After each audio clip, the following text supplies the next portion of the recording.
Teach me to be burnt out. So this won't really mean anything to you people watching in the grand old future, but at time of writing, I spent this past weekend working 3 12-hour shifts at my side job. It's a freelance videography for sports broadcast, and this was my company's biggest weekend all year. Once it was all said and done, I basically collapsed into an oleaginous slurry on my bedroom floor. I was relatively burnt out and needed at least a couple of days off. So I took a few days to recharge, and then State of Play happened. During the State of Play, they announced the long-rumored God of War Trilogy remake. Not even a remake of the first 2 games, like we thought, the entire trilogy. It remains to be seen how this will turn out, but for now, I don't give a damn. As a self-proclaimed God of War fanboy, I'm riding on Cloud 9 and refuse to be brought down. Alongside that, they also shadow-dropped a brand new game in the series, God of War Sons of Sparta, which kind of feels like burying the lead, releasing a new Metroidvania God of War game about a young Kratos the same day as announcing you're bringing the beloved trilogy back in the modern age. But still, duty calls, and my specific duty is trying to find out if this new Sons of Sparta game is worthy of the name God of War. So because I started playing this game the same day it was both announced and released, I knew nothing about this game going into it, so it was quite a discovery process going through it. I didn't even know who made the game when I first started playing it. I was surprised to find out it was by a company called Megacat Studios. Megacat Studios, why does that name sound familiar? Then I remembered, right, they're the people who are in the process of currently remastering all the backyard sports games. Of all companies, these people? Really? Really, I think this is the first time that a God of War game actually intended to be played by more than 5 people, because I know some contrarian will probably try and bring up Betrayal, has been made by a company outside of the PlayStation family, and I guess we'll see how the uncharted ground works out for Sons of Sparta. The story is that sometime before the events that preceded God of War 1, i.e. Kratos killing his family, Calliope, Kratos' daughter, is scolded by her mother for neglecting her chores and being disrespectful. So she goes to her secret place to pout, only to find Kratos waiting there, who decides to recount a story from his youth. It's sort of a coming-of-age story in the life of Kratos, recounting an adventure that he and his brother Deimos had when he was a kid. You see, they had both just got these things called Iron's Passes, which allowed them to travel freely outside of Sparta. A high honor to achieve, but at the same time a kid named Vasilis goes missing, and Kratos and Deimos feel duty-bound to try and find him. This leads them into an odyssey all over the surrounding lands near Sparta, mountains, forests, even Circe's Island. Along the way, you find yourself interacting with several characters, including a member of a notorious but legendary Spartan battalion, Deimos' crush Amara, and even a comedic duo referred to as the Kirkopes. They didn't take the boat! I know. Did they even see the boat? Did you even look around down there? Imagine seeing a boat and not stealing it. Where's your sense of adventure? I have a feeling this is foreshadowing. It may seem like anachronistic comedic relief, but these were actually a couple of real characters from Greek mythology. In particular, I think they had a run-in with Hercules at one point. It's been a while since I read up on Hercules, or Heracles if you prefer, though I'm personally most familiar with them from the Heroes of Olympus series. Insofar as there are appropriate comedic relief characters in Greek mythology, they are basically that. But regardless of who you interact with, most of the time it's just Kratos and Deimos. This was actually the thing I was most interested in with this game, because the thing about Deimos was we knew very little about him. We know he's important to Kratos, but because we saw so little of him, he's not important to us, the players. So this was their chance to make us retroactively feel the sting of losing him. Additionally, the thing about classic God of War is, Kratos found himself alone a lot of the time. So a lot of the story was brought across without dialogue, or it was brought across through expositional cutscenes with another character narrating. This, meanwhile, is the first time in the classic setting that he has someone along with him for the adventure. So aside from showing us more about Deimos, we also had the opportunity to see more about Kratos and how he interacted with people around this time. Unfortunately, while this is something they did, they pulled it off probably in the worst way possible. Look, I'm not going to beat around the bush. Whatever positives I can say about this game, it has some of the worst dialogue in any game I've ever played. And that's not one hint of an exaggeration. You know, Amara smiled at me the other day. Like a real smile. Not just the polite one she gives people before she punches them. Did you pass out? Stumble all over your tongue? Ha ha. We actually had a great conversation. She said, I fight with heart. She means you're clumsy but you keep trying. At least I talk to girls. I talk to girls. Oh, yeah, when they trip and happen to land near you. And even then, they stay. Must be my charm. Must be your face. Pity always worked on Mother, too. I have seen everything that has ever happened, ever will happen, ever could happen, and yet, what the hell is this? Let's get something straight. Especially in the Greek saga, the dialogue always felt appropriate for the setting. This is not between us, Hercules. Isn't it? You were always Zeus's favorite. The air on Olympus affects your thinking. Zeus has no favorites. It felt dramatic without being pretentious. There was a gravitas, a certain poeticism in the way people spoke, in such a way to match the feel of a Greek tragedy, but in this game, I don't get that sense. It sounds like modern teenagers bantering back and forth with each other. This is not permission for you to burn everything you see along the way. It's not. I mean it. Don't ruin this. Trust me. I'm not 10 years old anymore. 11 is not showing improvement. You're not funny and nobody likes you. Feeling too modern is basically the summation here. It doesn't feel like these are Spartan teenagers discussing their duty to their city-state. It feels like a couple of brothers teasing each other in an off-puttingly contemporary way. It's just out of place. And not only that, it's also very unnatural in a very 2-bit Hollywood writer sort of way. It feels like it's infected by millennial dialogue that's never really been present in the series, no matter what anybody wants to say about the Norse games. It's not millennial dialogue in the sense of being painfully ironic. The characters are generally earnest, but it's very on the nose and very forced. Like they're trying to get certain points across, but don't have the time or the subtlety to do it. So in a lot of cases, you have characters verbally explaining their character arcs or character conflicts with each other. Anywhere. Nowhere. This is futile. You want to hit something, don't you? I so badly do. You can't just have your characters announce how they feel. That makes me feel angry. So it's off-putting in that sense. It doesn't help that the wording and overall cadence of these characters feels very unnatural, which is probably also a byproduct of how on the nose it is. It's just grating to listen to these characters speak, and the funny thing is, I couldn't have played this game at a worse time. Literally in the 3 or so days before this game came out, I was finally getting around to playing Expedition 33. That game has some of the best and most natural acting and dialogue I've seen in a game. Going from that to this feels like stepping out of a warm bath and getting punched in the stomach by somebody you respect. And it's the quippiness I can't stand. I think people tend to refer to this as Marvel dialogue. You know, that thing how every character is a smartass and most of the dramatic moments are undercut with somebody making a joke. Like, seriously, Deimos making quippy, open quotes, charming dialogue isn't funny. It makes him insufferable, aside from feeling inappropriate for the tone this series should be going for. Just know, the further from home you go, the more difficult the return.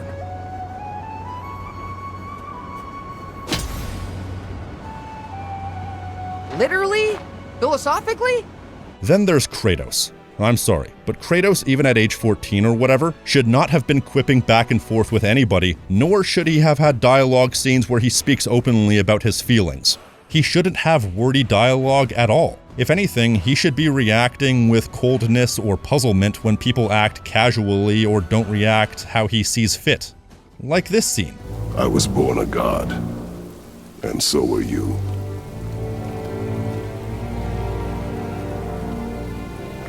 Boy, have you nothing to say?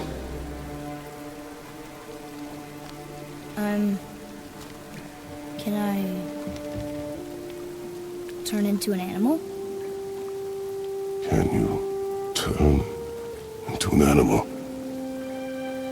He's being his usual serious self, but reacting in a vaguely humorous way when Atreus doesn't have the reaction he expected. Look, I get it. This is young Kratos, but even then, we've seen young Kratos enough to know that even at this age, he was extremely intense and extremely serious. Even in death, a Spartan stands tall for battle. You are a Spartan, are you not?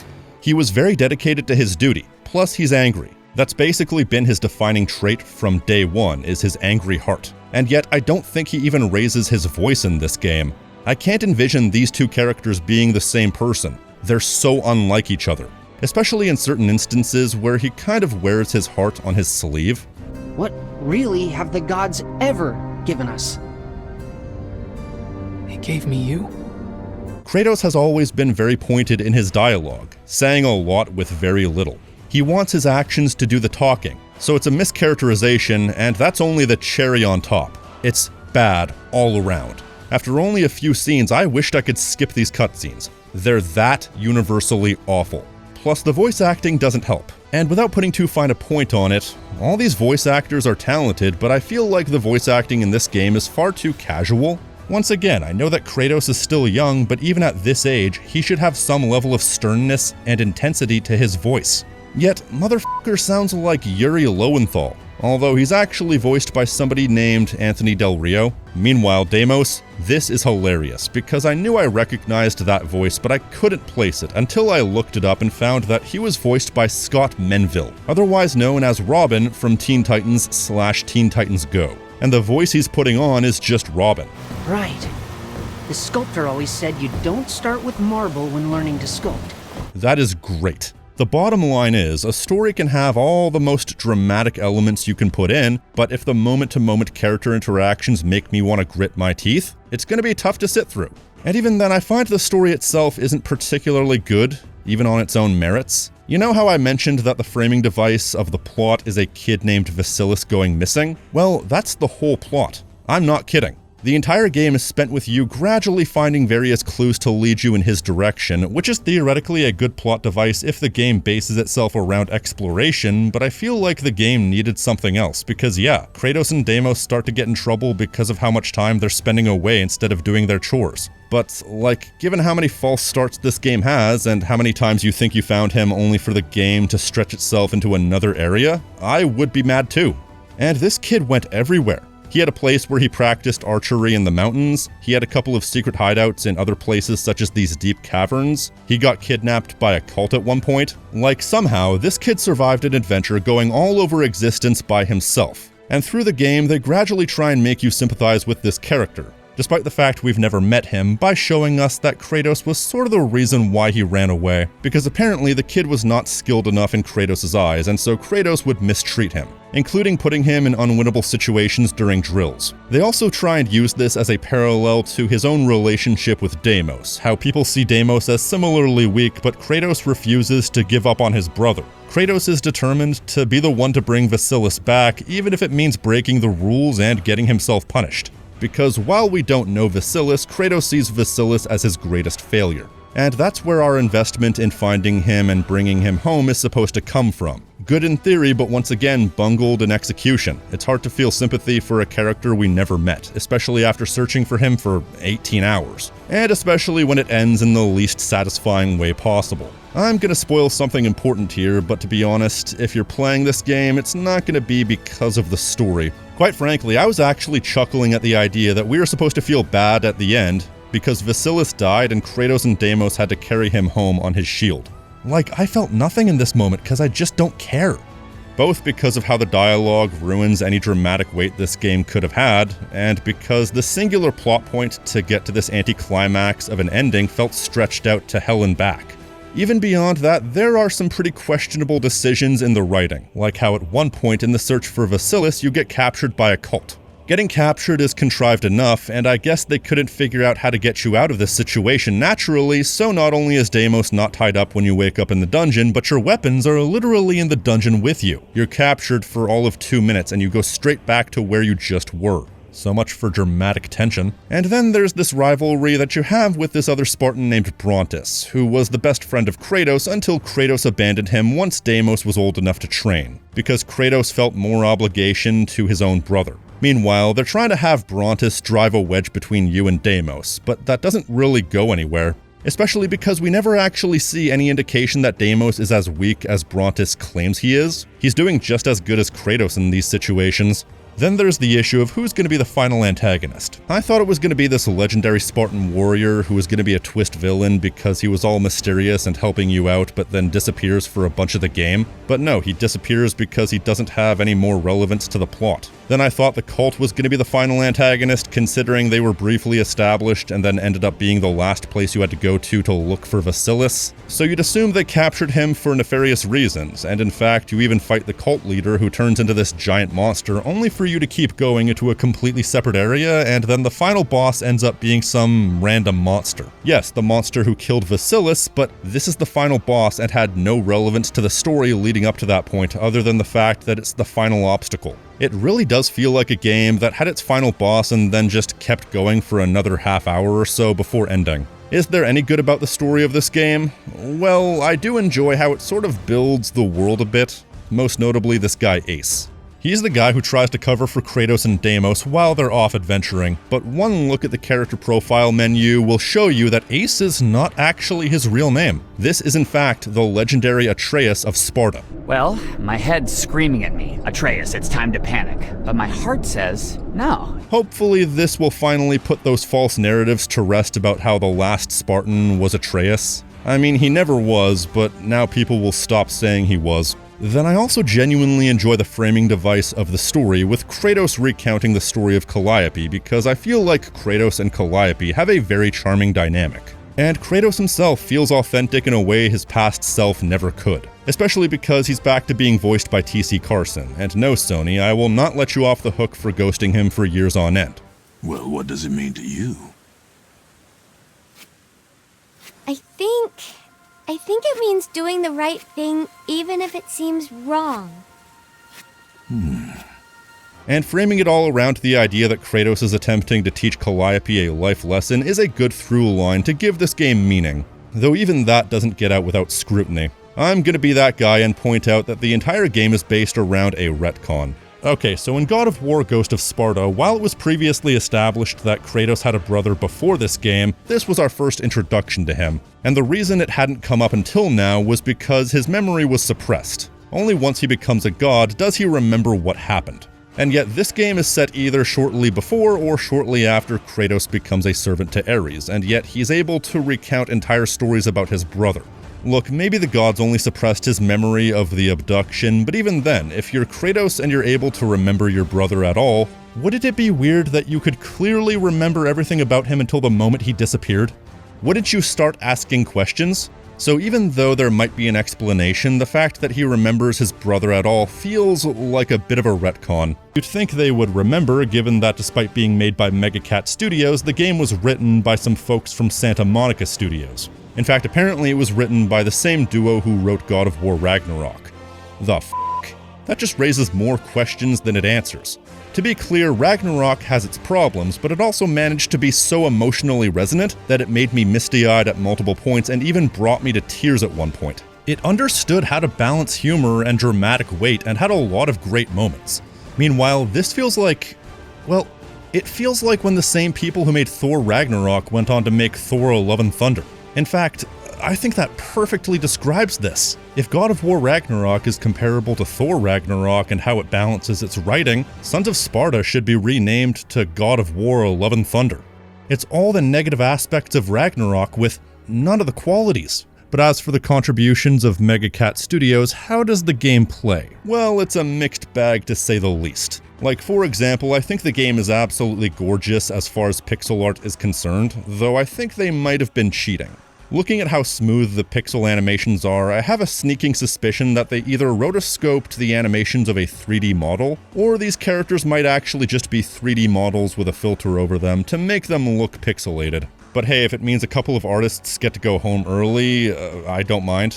They look good either way, and it's incredibly smoothly animated as well. Plus, there's tons of enemy variety and variety in locations. You can tell there was a ton of effort that was put into the visuals in this game, and can see every single pixel of effort. Like, the depth of some of these backgrounds is absolutely amazing. It's almost too amazing, actually, because sometimes it can be hard to distinguish background and foreground. There are things that look like ledges you can hop on, but aren't. And in other cases, there are parts to the background that blend in so well it's hard to notice you're being obstructed and have to roll past, but those are relatively minor issues that only take a second or two to figure out. I think the only off-putting thing to me is the inconsistent resolution, and I'm not just talking about the inconsistent resolution on the in-game sprites, I'm also referring to the fact that the pause screens look like God of War Ragnarok. It's not stylized to look 16 or 32-bit at all. It's just a regular menu, which kind of ruins the illusion of retro that they were going for. I'm just saying, guys, go all the way or not at all. And if there's one more complaint I have about the visuals, it's sort of nitpicky, but it's also something important to the game. Deimos' mark on his face is always facing the opposite way from the screen. He should have different sprites depending on which way he's facing because his mark should be facing the camera whenever his left side is facing us. I don't know how that was overlooked. I'm not sure what that says about my theories regarding how the sprites were made, but it's a weird detail to overlook. Not that it really matters, because despite the fact that Deimos is 50% of the reason why the game is titled the way it is, he doesn't take up 50% of the playtime. You see, I thought going into this, just based on the premise that this was going to be like any other 2D platformer that has 2 or more characters, where you would be switching between the 2 main characters during gameplay. This game is obviously inspired by Castlevania, so I thought they were going with the Castlevania 3 route. Usually in games like this, each character is given some specialty that requires you switching between them, like one character having a higher jump or one character having better combat stats. It was such a no-brainer I took it for granted that it was going to be the case, and yet you're always playing as Kratos. Yeah, this is a strange missed opportunity in my opinion. They establish it to where Deimos is either off doing his own thing or is running on ahead and he meets you in areas for major story events. He ostensibly helps you out in certain boss fights, but only in the loosest way possible. And beyond that, this is basically no different from a Kratos solo adventure as far as the gameplay is concerned. It's not a bad thing because the game functions just fine with Kratos, it's just weird. I should specify, I haven't really played many Metroidvanias. I love Symphony of the Night, and I remember liking Super Metroid back in the day, but I haven't played it since. Those are the only 2D Metroidvanias I've ever finished before this, so I don't have the best point of reference for how this game functions as a Metroidvania. Like, I remember seeing the fact that Kratos has a dedicated backstep button and was about to compare it to Symphony of the Night, but I don't even know enough about Metroidvanias to know if that's a valid thing to bring up, or if dedicated backstep buttons are a trope in Metroidvanias that I wasn't aware of. So I reached out to a friend of mine more versed in Metroidvanias, and he assured me that's definitely only a Castlevania thing. So this is a die-in-the-wool Metroidvania. You explore various dedicated biomes, you acquire abilities, and as you do so, you gradually open up the map. And there are a bunch of places throughout the map you can backtrack to later once you have certain abilities that let you unlock optional areas. I remember when I first started the game and couldn't double jump, I thought there's a cynical part of me that thinks the entire premise was done so they could retroactively establish how Kratos got the ability to double jump. And you know, it's funny, you do in fact get the ability to double jump via Nike's victory sandals, Nike being the goddess of victory, not the goddess of off-brand sneakers. And if that is the canon reason through the entire series, then that would also establish retroactively why he lost the ability in later games, because if the magic of Greece died when he destroyed it, that means so too did this magic die, leaving him without his physics-defying jumps. Of course, all the abilities you get throughout the game are very much God of War themed. As you go through the game, you gradually stumble across temples dedicated to specific gods. From there, you find gifts from the gods, each of which gives you an item which you can use to solve puzzles, but they also double as combat abilities. Except for the one from Dionysus, his just gives you health reserves for when you're running low. As far as upgrading yourself manually, the game sort of combines aspects of modern God of War and old school God of War, because you get both crafting items and red orbs, both of which are needed to upgrade weapons and accessories. But red orbs are also used for other things. You can use them to upgrade combat abilities, you're able to spend them on these vermilion globes to unlock doors or more information on the area you're in. In the case of Cersei, you can even use red orbs to pay tribute. It's funny though, I never fully completed her side quests, but I can't trust Cersei as far as I can throw her, because I know what she did to Odysseus. If you're not familiar, just make note of how many pigs are there around her island. In regards to your stats, this game is of course an RPG, which may have been somewhat polarizing in the Norse games, and here you sort of need the game to have stats and varying levels of attack power because of the fact that it's a Metroidvania and you need to incentivize and emphasize the exploration, and that constant forward march of progress. If you're not getting more powerful, the game either gets unreasonably hard or there's no ramping up of difficulty as the game goes on. No difference in enemy threats, and therefore no point in having the exploration. It's not as crazy detailed as you may think. There aren't a massive amount of individual items, and there isn't a crazy amount of variance in specialization. It's mostly just which defensive ability you want to emphasize, which offensive ability you want to emphasize, how you want to end your main combo, what your secondary attack is, stuff like that.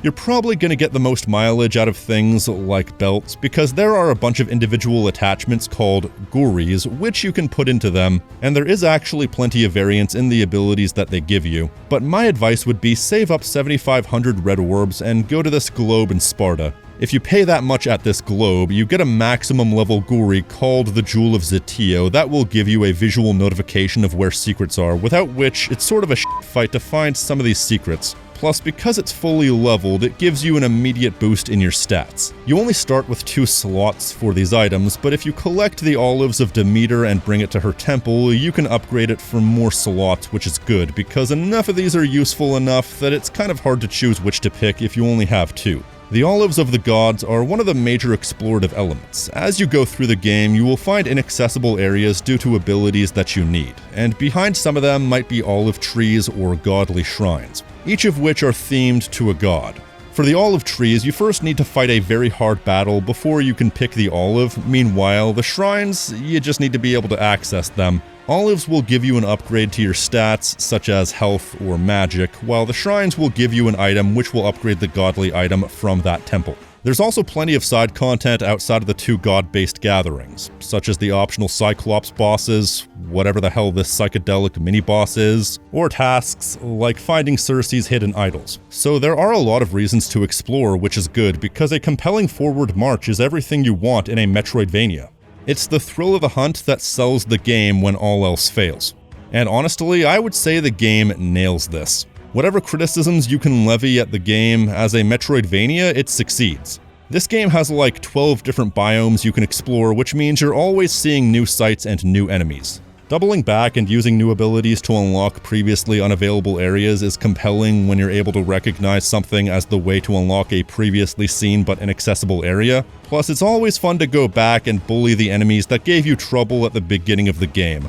With that said, there are some odd choices in the gameplay design, such as how it's a 2D game controlled with the analog sticks. But while that's normally an issue, I don't have an issue with it here.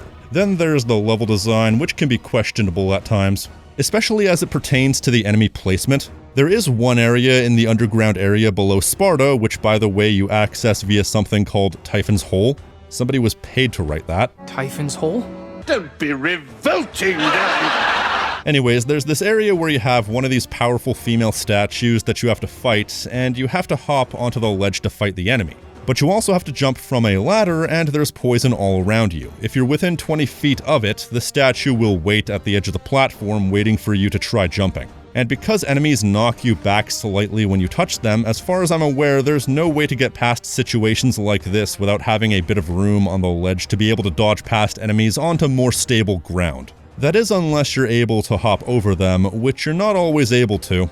So in situations like this, you're just left to wait. Except in this instance, it's even worse because the statue can still hit you if you're in the middle of the second ladder, which only makes things more complicated. So it's very easy to get hit and fall into the poison, which will do constant damage. And there are a lot of moments like this where enemies will just hang out at the edge of the platform and you have no means of getting past outside of waiting and hoping the AI has them walk away.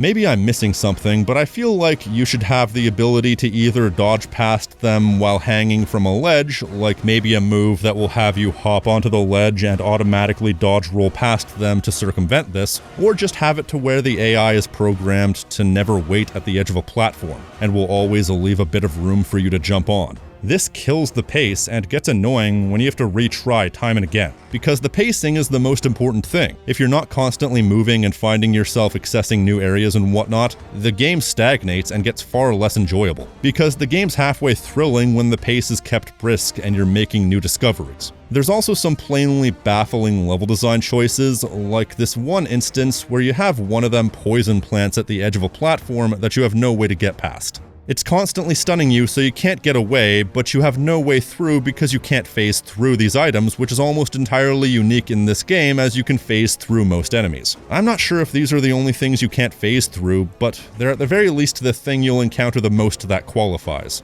So in this one instance, I found that I fell into the plant dealie and couldn't react and just died. Death isn't too bad though, since it usually just returns you to the last bonfire you went to, unless there was a recent checkpoint, and the bonfires are common enough that you never have to travel more than a minute or two. Plus, if you happen to make progress on a critical task, you won't have to redo it. So it's fairly reasonable in that sense. I'd recommend saving at every opportunity, even if you don't make progress, because it automatically refills your health, and you can get upgrades to make it refill other things as well. And health is surprisingly hard to come by in this game. Outside of the dedicated health stones, enemies will drop few, if any, health orbs. Though there may be a way to make them drop more. I vaguely remember seeing a text window indicating that attacking them in a certain way will do so, but I don't remember.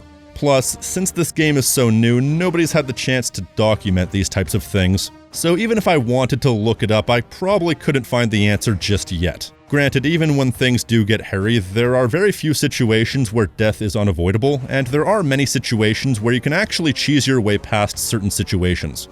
Like, there are plenty of times where you can slash upwards through a platform or even slash diagonally up at an enemy because your vertical or diagonal attack range is such that enemies usually can't attack you while you're attacking them from above or below. So shortcomings of the level design aside, I'd say the exploration is engaging and the overall evolution of your abilities rewards the continued progress. I especially appreciate the improved mobility upgrades as they come up, like Nike's magical sandals that give you a sprint ability.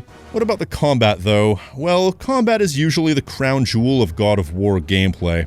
The graceful, brutal, hack-and-slash excellence. Boiling it down to 2D does inherently remove some of the quality of the combat in that less open space gives you fewer options. Not that it really matters, because this doesn't really encompass classic God of War gameplay to begin with, on account of the fact that this is set before Kratos got the Blades of Chaos. So your combat abilities are entirely based around the classic Spartan getup of a spear and shield. That's not a bad thing. The spear and shield have already appeared in the series and have made for some quality combat in their own right. But I find it kind of underwhelming in the sense that you only really have one real combo. You just mash the square button upwards of 4 times and that's it. No secondary combos, no combinations of attacks with different buttons, you just have one main combo. Sorry if expecting a bit of combat variety in God of War is unreasonable. Actually, I'm not sorry.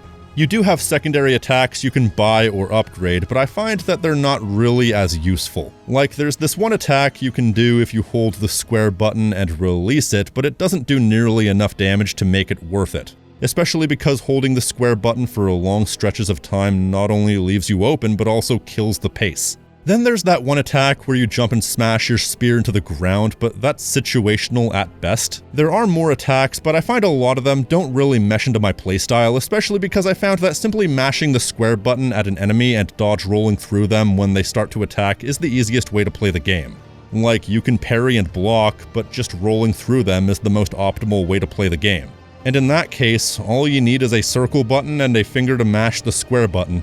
Hell, there are some enemy encounters I don't bother with engaging at all. I'll just dodge roll through entire sequences of enemies to get to the next area. Particularly with these really annoying birds that will restore enemy health within a certain radius, because those enemies will always be accompanied by a horde of additional enemies. It's not worth it to attack the horde because you can't damage them. The only thing you can do to kill them here is to get their stun meter to maximum and do a finishing attack on them, which is more trouble than it's worth. Meanwhile, if you're going for the bird, you're getting pummeled by the horde.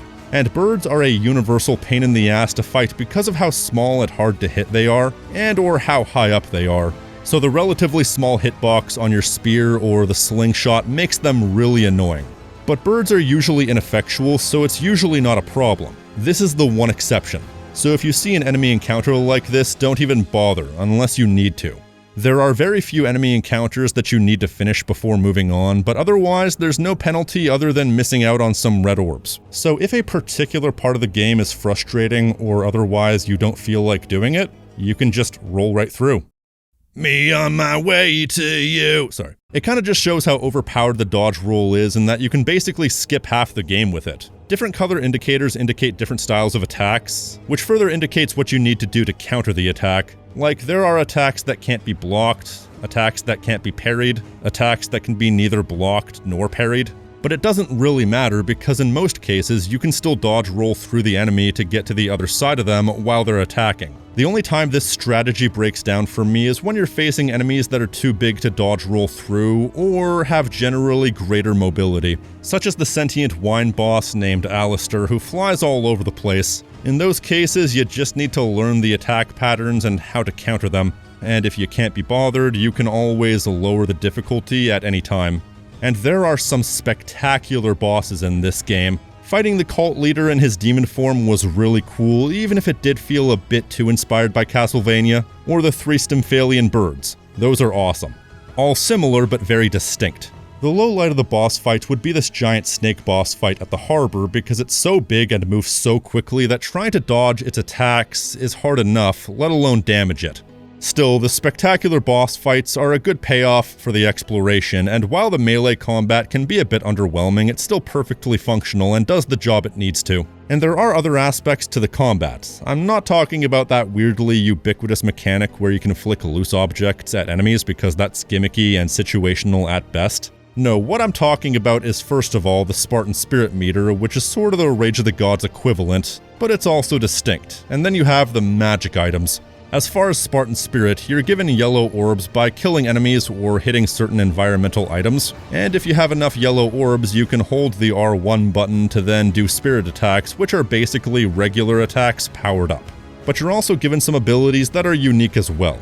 I like the idea, but I feel like it's implemented in a bit of a herky-jerky way, because there are some things this meter is used for that you need to use almost all the time. Once you unlock the sprint function, for example, I would like to sprint all the time, but your sprint is tied into this meter. Then you're given some contextual abilities like the shield bash that breaks the reinforced doors. I shouldn't have to wait on the meter to fill up a bit before I can use it. I should be able to just do it. Really, I think the only things that should be limited in this case are the offensive maneuvers that come out of this. So I really don't see why certain things needed the spirit meter at all.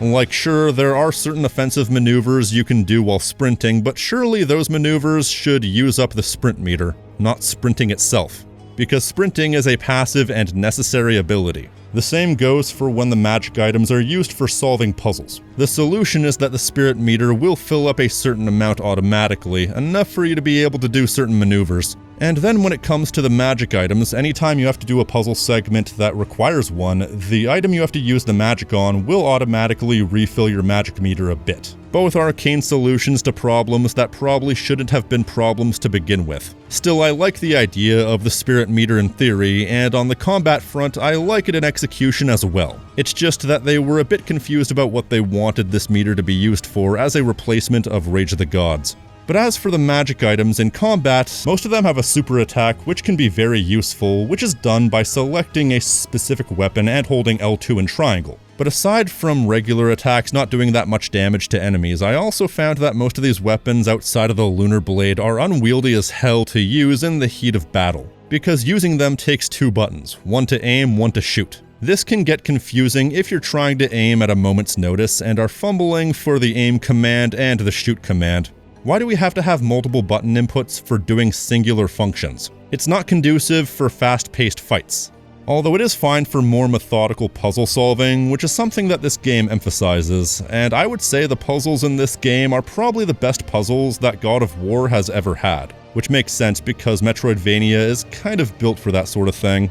But there are multiple different types of puzzles that have multiple different items you can use in conjunction with each other. They make you think, and when the puzzles also work with the 2D platforming, it can make for some really fun challenge rooms. There are even times where part of the puzzle is figuring out how to navigate a platforming sequence. So I would say the core pillars of this game are at worst functional, but tend to be actually quite enjoyable. It's not the most thrilling game moment to moment, but I find I enjoy the hell out of it at its best. Unfortunately, every experience has its expiration, and I find that a 2D Metroidvania like this, especially with a story as one-note as it is, would probably hazard to have a shorter playtime.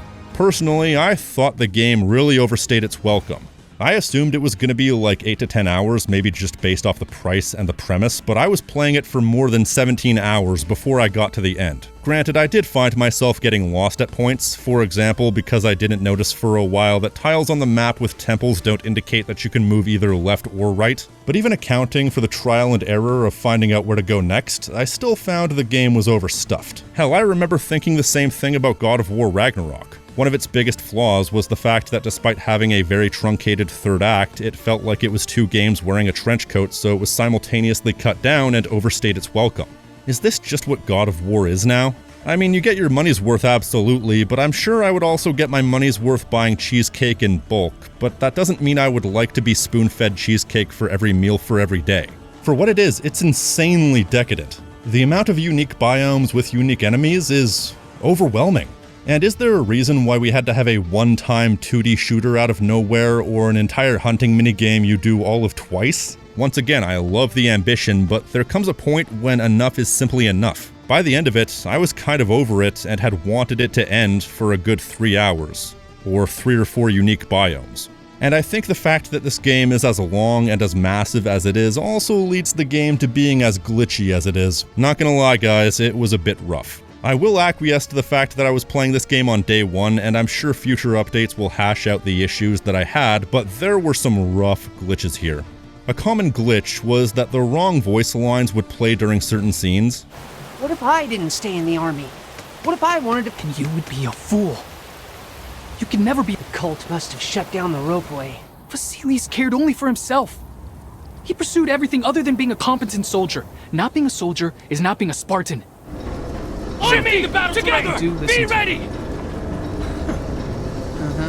There's one particular spot near the edge of Sparta where Deimos' sprite was permanently stuck. The game would occasionally stutter in a really jarring way. In one instance, while I was fighting a Stymphalian bird, I beat the boss, but the ending of the boss fight never triggered, soft-locking me. The final glitch, which sealed the deal in my opinion, was after a while, the enemy AI just died. As in, enemy sprites would spawn in, but they would completely freeze and not do anything. This continued until I reset the game. So I was just blindly exploring with no hazards whatsoever, and of course I had a good old-fashioned hard crash at one point. The game was in a rough state for me, and once again, this was how the game was at launch. It'll probably be patched, and this video will likely be outdated shortly, but these were just my experiences, and I couldn't not mention these sorts of things. It kinda just goes to show the unfortunate case of God of War Sons of Sparta. Like, this is one of the most mixed bag games I've ever played. And as much fun as I had at times, I can't deny the fact that this was a rough, slapdash experience for me.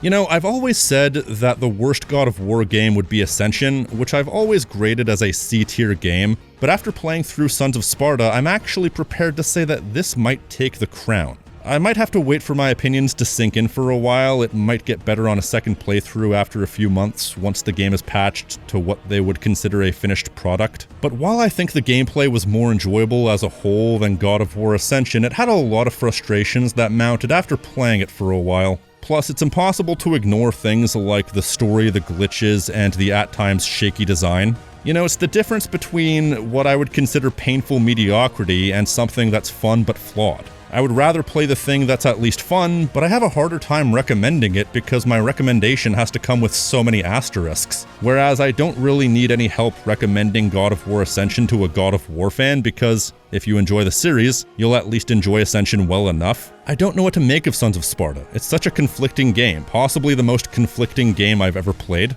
Well, if you're a hardcore God of War fan such as myself, you've probably already picked it up and played it, but if you're a lesser fan of God of War, I'd say pick it up on a sale and give it a go. You'll either be able to stomach the flaws and enjoy the game enough to finish it, or you'll get to a point of impasse and drop the whole thing. Either way, I don't think the game is worth the full price it's being sold at currently at launch. and perhaps it will be worth it sometime down the line, but for now it's somewhat conflicting of an experience. So that was the new God of War game, in the year of our Lord, current year. I'm sure my coverage of this game isn't going to help the ubiquitous doom posting about the current state of the future of God of War, but hey, I'm excited for the Trilogy remake if nothing else, and I refuse to be told otherwise. Because right now we've seen so little about it that it's impossible to form an informed opinion, and until we see something substantial, I personally choose to be optimistic. Because when something like that exists in a Schrodinger's cat state of neither good nor bad, and we won't be able to open the box for some time, you might as well choose to believe the cat's alive, because otherwise it's willful pessimism, and I prefer my pessimism to have a reason. That may change once we see some trailers, but for now, I choose optimism. That's all I've got. If you like this video and want to support the channel, you can leave a like, comment telling me what you think, subscribe, and hit the notification icon so you're always up to date on what I'm doing. Also hit the hype button for whatever that does. I've been the King of Snark Style right here on Tactical Bacon Productions, and I will see you next time. Stay crispy, my friends.